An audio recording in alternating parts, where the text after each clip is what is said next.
BJ Penn is the only Republican candidate for governor of Hawaii who can win the general election. Now, before I begin this analysis, the last thing I would want to do is to be disrespectful to any of the candidates or their supporters.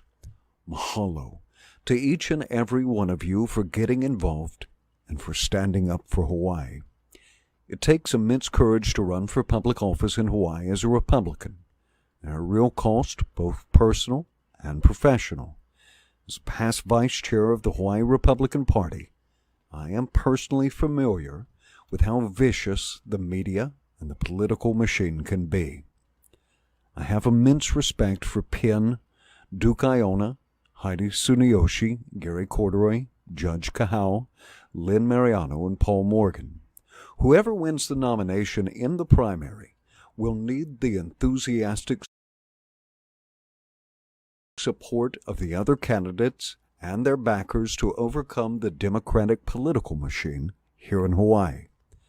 Let's take a look at the historical results and some factors that lead me to the conclusion that only BJ Penn can win.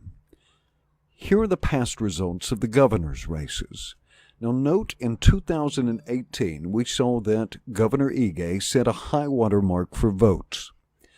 Based on the 2020 election and the implementation of mail-in voting, 2022 will likely be the largest turnout ever for a governor's election in Hawaii.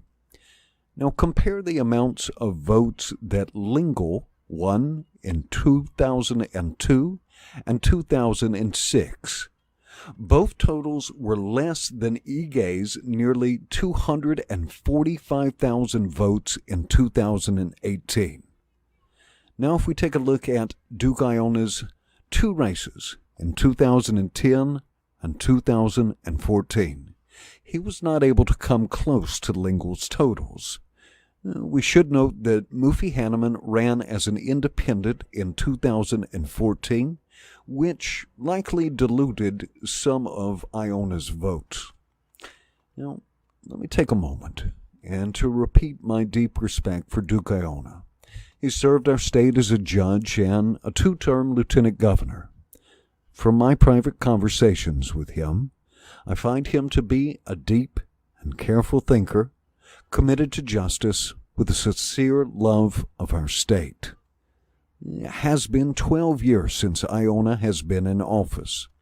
Looking at his past results, he's not proven capable of widely mobilizing voters.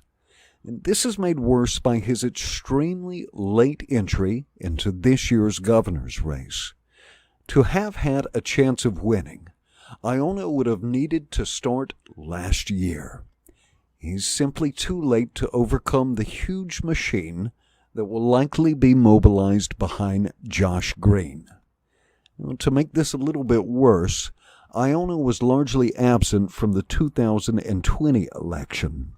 The advocacy groups that formed during that period are primarily backing either Penn or Gary Corduroy. Iona isn't an option for them. Let's look at the other candidates. Heidi Tsuneyoshi is revealing herself to be a charismatic policy expert. I would love to see her be part of an administration and run again, but I don't believe she's captured enough of the public interest to carry the general election. I would love to see Heidi run one of the state agencies, like the Department of Accounting and General Services. Gary Corduroy is also charismatic, a small business leader who resonates with patriot and faith-based voters. His support, though, seems siloed, and his messaging will not carry moderate Democrats, independents, and non-traditional voters. My analysis suggests that Iona's entrance to this race likely stalled the progress that Corduroy was making. I've also spoken with Paul Morgan, and I find him to be a thoughtful and careful listener. He needs significantly more exposure and should run for another public office in 2024. It would be great to see him offered a role in a Republican governor's administration. Lynn Mariano and Judge Kahau are also great thinkers. Here is the simple reality in 2022. A Republican candidate for governor will not only have to overcome the huge amount of money, the Democratic political machine, the local media to win the governor's race. This Republican candidate will have to garner the most votes of any candidate in Hawaii's history. BJ Penn is the only candidate with the funding, the name recognition, the organization and infrastructure, and the social media presence to overcome the obstacles to winning the race. No other candidate comes close. Now, before concluding my analysis, I took the time to covertly interview BJ Penn's campaign team to see how it was structured, to see how it could scale. And from my findings, no other team is close to the same level of organization and capacity. Because of BJ Penn's celebrity here in Hawaii and his social media presence, he has the capacity to completely bypass the local media.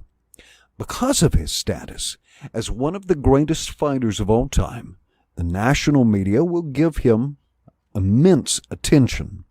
Penn can use this attention to cast a spotlight on the corruption that has pervaded Hawaii for decades. Penn is a once-in-a-lifetime candidate who is running at the exact right time to transform the status quo here in Hawaii. Let me say this again. I wish the best for all of the candidates and their supporters. If we love our Hawaii, and we love its people, after the primary is over, we will all have to have the courage and the persistence to unite behind the Republican candidate and force Hawaii's government to serve the people again. Aloha.